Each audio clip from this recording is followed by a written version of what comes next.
La geología es una ciencia relativamente joven desde su perspectiva actual.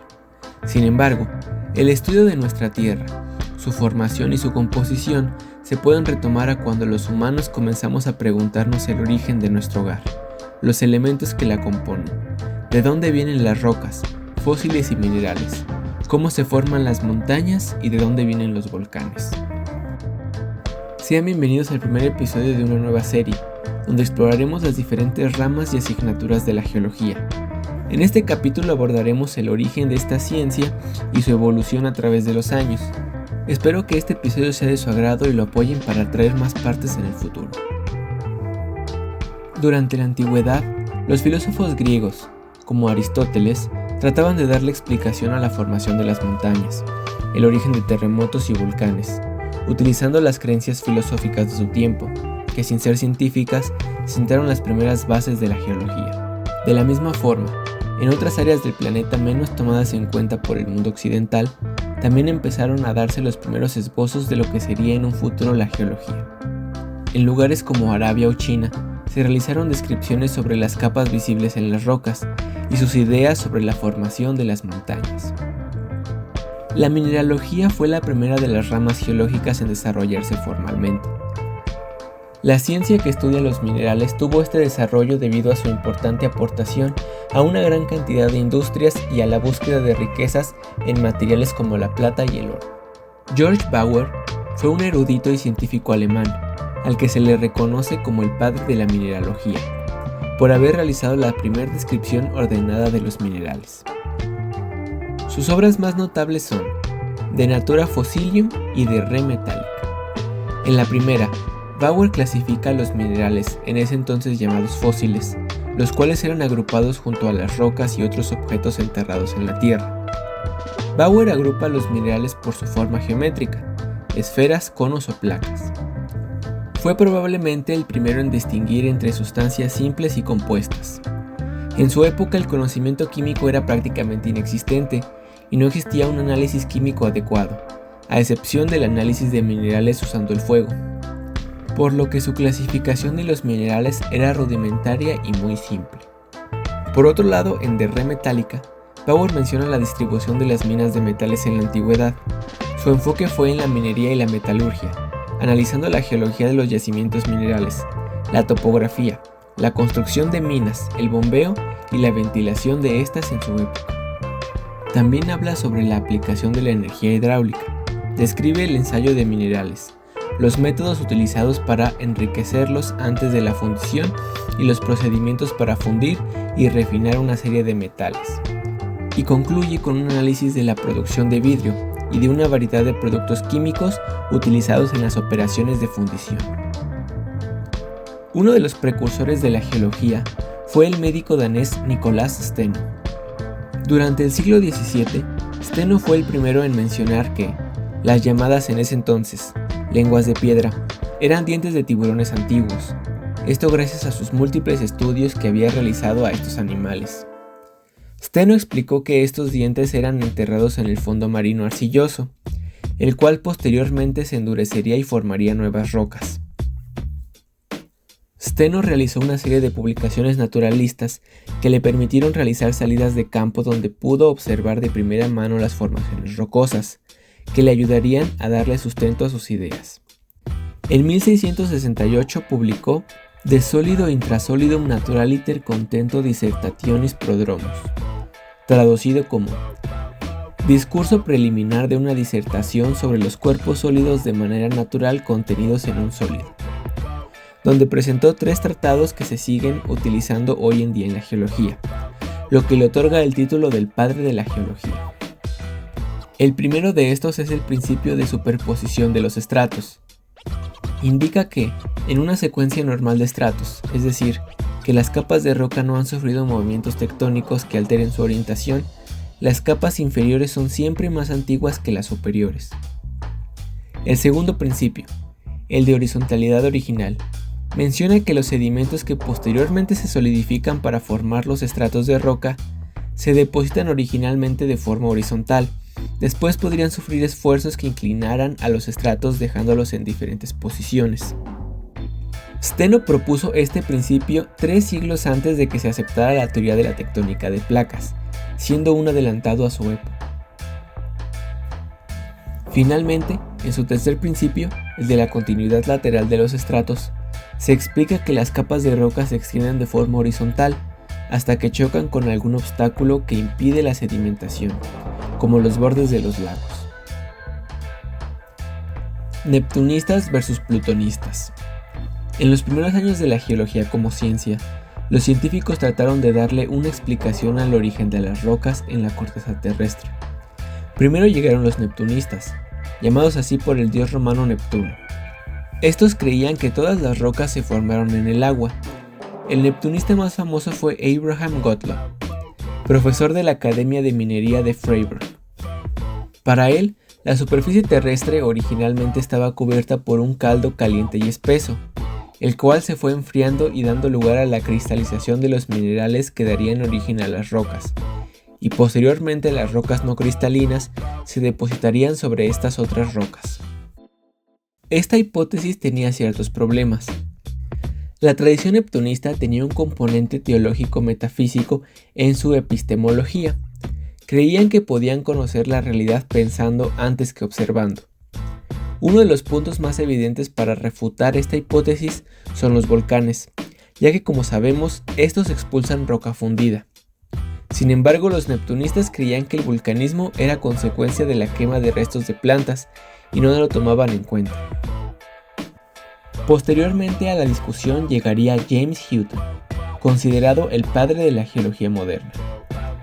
Nacido en Edimburgo en 1726, Hutton estudiaría medicina y recibiría su título por la Universidad de Lovaina en Países Bajos. Su interés por la geología surgió debido a sus observaciones de la acción del agua en las rocas y los ríos transformando el paisaje.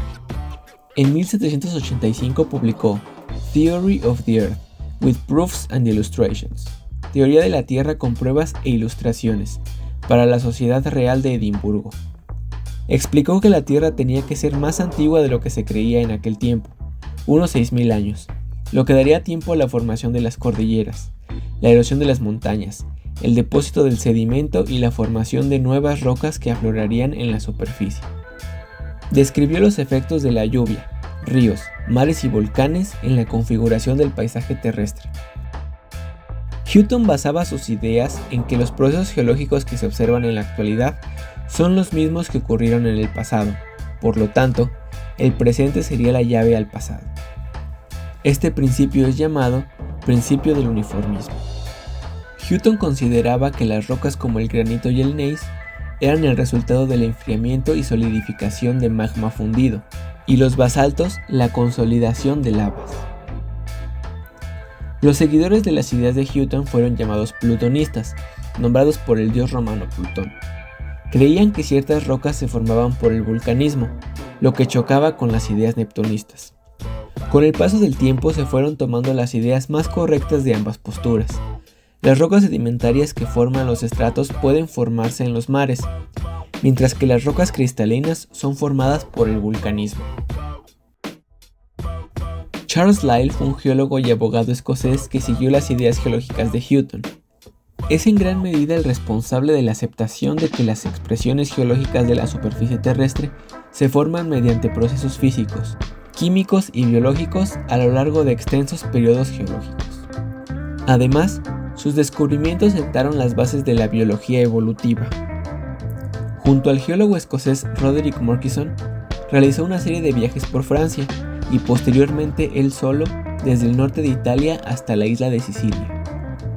Con la información recabada de estos viajes escribió el libro Principios de Geología, el cual tuvo su primer volumen en julio de 1830.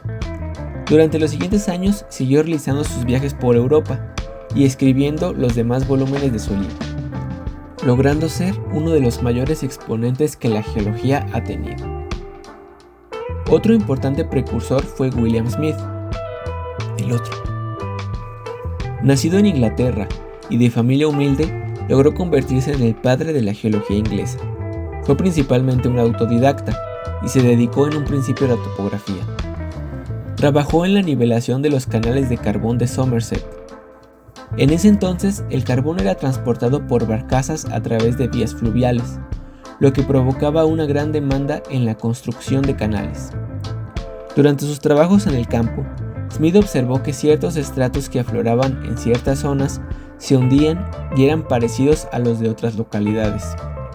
Además, se percató de que algunos fósiles eran característicos en determinados estratos, pudiendo datarlos en relación con sus estratos subyacentes y suprayacentes.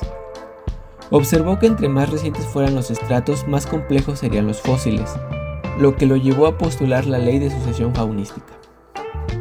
En los años siguientes, William Smith, junto a algunos colaboradores, realizó un mapa geológico completo de la isla de Gran Bretaña, siendo el primer mapa en cubrir una extensión tan amplia de forma detallada. Agregó colores para diferenciar la geología de cada zona, además de marcar canales, túneles, tranvías y minas. Durante el siglo XIX, se realizaron vastas investigaciones para determinar la edad de la Tierra. Las estimaciones principales al principio variaban entre los miles y millones de años. En 1862, William Thomson, famoso por haber desarrollado la escala de temperatura Kelvin, realizó cálculos para conocer la edad de la Tierra, usando las leyes de la termodinámica. Sus cálculos dieron una edad entre 20 y 400 millones de años, números bastante bajos comparados con la edad que ahora conocemos, 5.543 millones de años. Posiblemente su equivocación venga dada de que aún no se conocía la radioactividad, descubierta casi 30 años después por Henry Becquerel, Marie y Pierre Curie. Ya en el siglo XX se descubrió la desintegración radioactiva, lo que ayudó a datar con mayor exactitud. Se dieron estimaciones que cada vez mostraban edades más grandes. En 1911, el geólogo británico y pionero en la geocronología, Arthur Holmes, dató por primera vez rocas con el método radiométrico uranio-plomo. Muestras de roca del Devónico procedentes de Noruega dieron una edad de 370 millones de años y dató muestras más antiguas, del Arqueano, en 1600 millones de años. Para 1927 se propuso la fecha de 3.000 millones de años, y en la década de 1940 se llegó a los 4.500 más menos 100 millones de años, basándose en las mediciones de la abundancia relativa de los isótopos de uranio, una edad que hasta la fecha no ha cambiado. Uno de los cambios de paradigma más importantes de la geología fue el realizado por el meteorólogo alemán Alfred Wegener. Propuso la hipótesis de la deriva continental, dándole a la Tierra una estructura dinámica. Su idea la desarrolló en su libro Die Entstehung der Kontinente und Ozeane. El origen de los continentes y océanos, de 1915. Reunió una variada cantidad de datos para justificar sus ideas. Pruebas morfológicas. Como muchos antes que él, observó la coincidencia entre las costas de los continentes, por ejemplo las costas africanas y sudamericanas. Pruebas paleontológicas. Registró fósiles de flora y fauna idénticos en continentes separados por océanos. Pruebas geológicas. Descubrió que hay cordilleras con la misma edad y misma clase de rocas en distintos continentes, y supuso que debieron de haber estado conectadas en algún momento. Pruebas paleoclimáticas. Utilizó ciertas rocas sedimentarias como indicadores de paleoclimas en los que se formaron originalmente.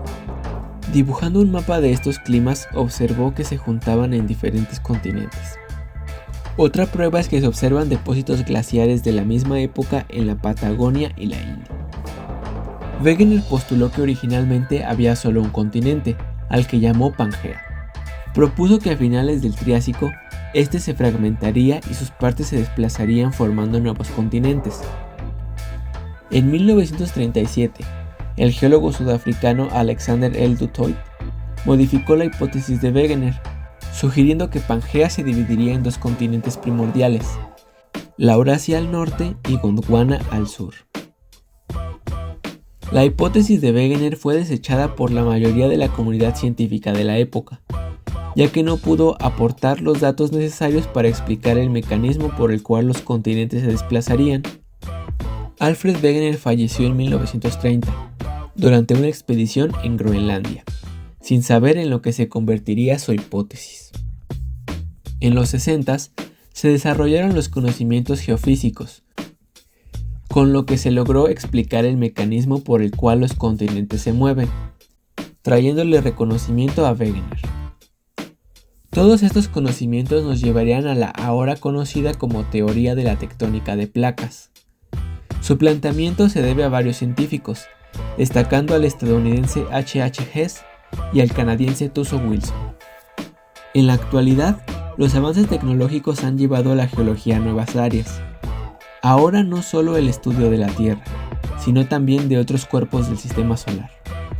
Los satélites y otros sensores remotos han facilitado el estudio y la recolección de datos, simplificando muchas tareas. Las ramas de la geología se han profundizado y han adquirido nuevos y más detallados conocimientos, dándonos una ciencia muy completa y que es la base para muchas industrias y muchas áreas de la vida cotidiana de la humanidad. Hasta aquí llegamos en este breve repaso de la historia de la geología como ciencia. Hay un mar de información más acerca de la historia de la geología. Si les gustaría que profundizáramos en algún tema que se tocó o quieren proponer uno nuevo, no duden en comentar. En el futuro seguiremos con la introducción a la geología. Mientras tanto tendremos nuevo contenido de videojuegos y otros medios de entretenimiento donde podremos aprender geología. Si este video les gustó, ayudarían mucho dejando su like, suscribiéndose y compartiendo el video. Nos vemos pronto en un nuevo video de Geodicea.